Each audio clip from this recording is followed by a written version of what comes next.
In the vastness of space, there are objects that blur the boundaries between planets and stars. For decades, astronomers wondered if failed stars, too big to be planets, too small to truly shine, might exist out there. These mysterious objects are called brown dwarfs, and their story changes how we see our universe. Our journey begins in the 1970s. Jill Tarter, a young graduate student, proposed that there might be hidden objects across the galaxy, far too faint to see with ordinary telescopes. Her PhD thesis explored the idea of brown dwarfs, an entirely new class of cosmic body. So, what exactly is a brown dwarf? A brown dwarf is much more massive than a planet like Jupiter, but it's still too small to sustain the powerful nuclear reactions that make stars shine. Brown dwarfs try to fuse hydrogen at their cores, but they just can't keep the process going. As a result, they don't emit light like stars do. The idea of brown dwarfs came from a mystery known as missing mass. Astronomers calculated the mass of our galaxy by tracking how stars moved, then added up all the stars and gas clouds they could see. But something never matched. There was always some missing mass. Some, like Tarter, suspected brown dwarfs might be the answer. Millions of faint objects hidden from view, lurking in the dark. But how do you find something that gives off almost no visible light? Tarter and her colleagues ran into technical walls.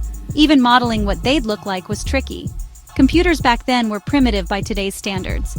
Tarter hand-programmed calculations in octal code, literally ones and zeros, to try and predict what color these objects might appear through a telescope. In fact, the term brown dwarf reflects this uncertainty. There was no clear prediction for their color, but brown seemed a fitting in-between. Astronomer Edwin Land once argued, "Brown is not a color, but for cosmic outcasts, it was perfect." For decades, the search for brown dwarfs was a scientific punchline. Some doubted they existed at all, but Jill Tarter and her colleagues pressed on. They modeled brown dwarfs, estimated how warm or cool they might be, and suggested ways future astronomers could spot them. Science, after all, is about following leads, even those that seem outlandish.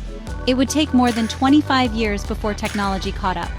Finally, in the mid-1990s, astronomers using advanced infrared telescopes detected objects that fit the profile, too massive to be a planet, too faint to be a true star, lurking in the darkness. The first true brown dwarf, called Gliese 229b, was found orbiting a nearby star. This was just the beginning. Today, brown dwarfs are everywhere, scattered across our galactic neighborhood and beyond. They are plentiful, says Tarter. Some are massive, not quite reaching stardom. Others are barely above the cutoff for planets. They help fill in the gaps of how solar systems form and evolve. Brown dwarfs are vital for science. They tell us about the birth of stars, planets, and everything in between. Early on, astronomers thought they might solve the entire missing mass problem. While brown dwarfs aren't enough to explain all dark matter, they do account for a significant amount of mass we once couldn't see at all. They help fill in the gaps of how solar systems form and evolve. Let's take a closer look at what makes a brown dwarf unique. Their mass sits between that of a giant planet and the smallest star, roughly 13 to 80 times the mass of Jupiter. Below 13 Jupiter masses, planets never try to fuse. Above 80, you get a true hydrogen-fusing star. Their mass sits between that of a giant planet and the smallest star, roughly 13 to 80 times the mass of Jupiter. Unlike stars, brown dwarfs cool and fade as they age. They emit most of their light in infrared, not visible wavelengths, so it took new telescope technology to spot them. Today, astronomers use infrared sky surveys to identify thousands of brown dwarfs near and far. But what about their makeup? A brown dwarf's core can briefly fuse deuterium or heavy hydrogen, but never gets hot enough for true hydrogen fusion. This failed ignition is the key difference from normal stars, making brown dwarfs cosmic misfits, or as some say, incomplete stars. Finding brown dwarfs isn't just a numbers game. Each discovery helps refine our models of star and planet formation.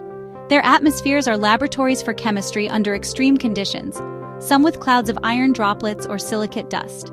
Studying them teaches us about physics in ways planets and stars alone can't. What about life around brown dwarfs? Most brown dwarfs don't have enough heat for Earth-like life. But some astronomers wonder, could planets orbiting close to a brown dwarf receive enough warmth for liquid water? It's still an open question, but even if they aren't cradles for life, brown dwarfs help us understand the diversity of planetary systems. Jill Tarter's story is also about the persistent, often unglamorous process of science. After theorizing brown dwarfs, she spent years refining methods, encouraging new observations, and waiting for the day when technology caught up. Her journey is a lesson. Breakthroughs often come after years, sometimes decades, of being ignored or doubted by peers. Now, brown dwarfs are an everyday part of astronomy. Researchers estimate there are as many, or even more brown dwarfs as visible stars in our galaxy. They are essential to our understanding of how the cosmos is built, from its smallest planets to its greatest stars. Astronomy will always have new mysteries. Today it's brown dwarfs. Tomorrow it could be something that redefines our models again. The lesson? The universe is full of surprises, often hiding just out of sight, waiting for those curious enough to look deeper. When Jill Tarter first called them brown dwarfs, she couldn't prove they existed. Now they're everywhere in our data. Science thrives on ideas that seem impossible, until they're not. The universe is a much stranger, richer place than we once believed.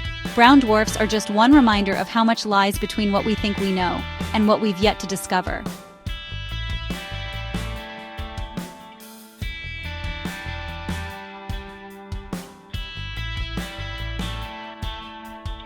Next time you look up at the stars, remember, hidden between the brightest points of light are countless unseen worlds.